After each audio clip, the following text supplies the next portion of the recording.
अब देखिए, जो अभी तक अमेरिका ने नहीं किया था वो काम ट्रंप ईरान युद्ध में करने की तैयारी में है, और वो है अब तक का सबसे बड़ा ग्राउंड ऑपरेशन। रिपोर्ट ये कहती है कि ट्रंप ईरान के न्यूक्लियर साइट्स पर कब्जा करने वाले हैं, लेकिन इन सब के बीच में सवाल ये है कि जो ईरान मिसाइल हमलों का इतना मुंह तोड़ जवाब दे रहा है, उस ईरान में अमेरिका आखिर ग्राउंड ऑपरेशन करेगा कैसे? कैसे ईरान के परमाणु अड्डे पर कब्जा करने का एक बड़ा प्लान तैयार किया गया है, ये रिपोर्ट जरा आप देखिए। अमेरिका और इजराइल के वॉर रूम में क्या चल रहा है? ट्रंप और नेतन्याहू का ईरान को लेकर नेक्स्ट प्लान क्या है? ये खबर लीक हो गई।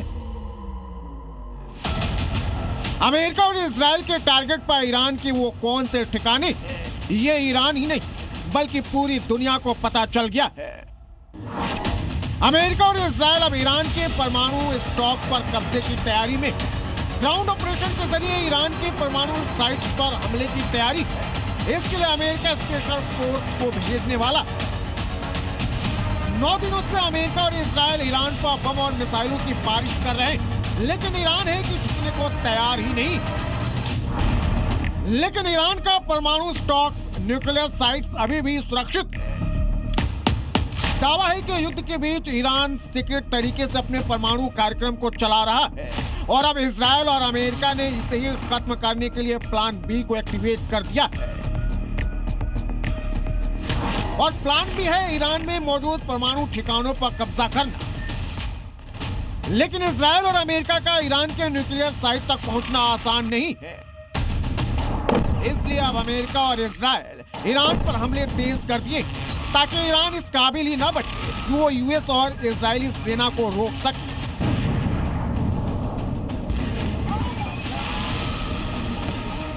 अमेरिका और इजराइल ने ईरान युद्ध को 2 फेज में बांटा। पहला, ईरानी सेना का पूरी तरह से खात्मा, और दूसरा, ईरान में ग्राउंड ऑपरेशन कर परमाणु ठिकानों पर कब्जा।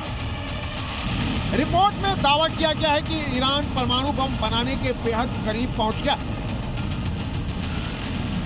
दावा है कि ईरान के पास 450 किलो संवर्धित यूरेनियम है। इससे करीब 7 से 10 परमाणु बम बनाए जा सकते हैं। ये बम अमेरिका की राजधानी वाशिंगटन डीसी और इजरायली शहर तेल अवीव को पूरी तरह से खत्म करने के लिए काफी है। अमेरिकी रिपोर्ट में यह दावा किया गया है कि ईरान के पास अभी 60% संवर्धित यूरेनियम है। अगर इसे कब्जे में नहीं लिया गया तो जल्द ही ये 90% तक पहुंच जाएगा, जो एक खतरनाक परमाणु बम बनाने के लिए काफी है। ईरान के 3 मुख्य न्यूक्लियर साइट्स हैं जहां ईरान परमाणु बम बनाने के लिए यूरेनियम संवर्धित कर रहा है। नतांज, फोर्डो और इस्फहान, इन 3 जगहों पर ईरान अपना परमाणु बम बना रहा है। नतांज एक यूरेनियम संवर्धन केंद्र है। फोर्डो ये कोम शहर के पास मौजूद है। ये एक भारी संरक्षित भूमिगत संवर्धन केंद्र है। और इस्फहान में न्यूक्लियर टेक्नोलॉजी सेंटर है, जहां यूरेनियम कन्वर्जन फैसिलिटी और फ्यूल फैब्रिकेशन प्लांट शामिल है। और साल 2025 में भी अमेरिका ने इन्हीं न्यूक्लियर साइट्स पर अपने सबसे घातक B-2 बॉम्बर से अटैक किया। लेकिन इसके बाद भी ईरान का परमाणु बम बनाने का काम तेजी से चल रहा था, और अगर ईरान परमाणु बम बना लेता तो फिर उसे युद्ध के मैदान में हरा पाना अमेरिका और इजराइल के बस की बात नहीं। इसलिए अमेरिका और इजराइल अब ईरान के परमाणु ठिकानों पर कब्जे की तैयारी में। Bureau report,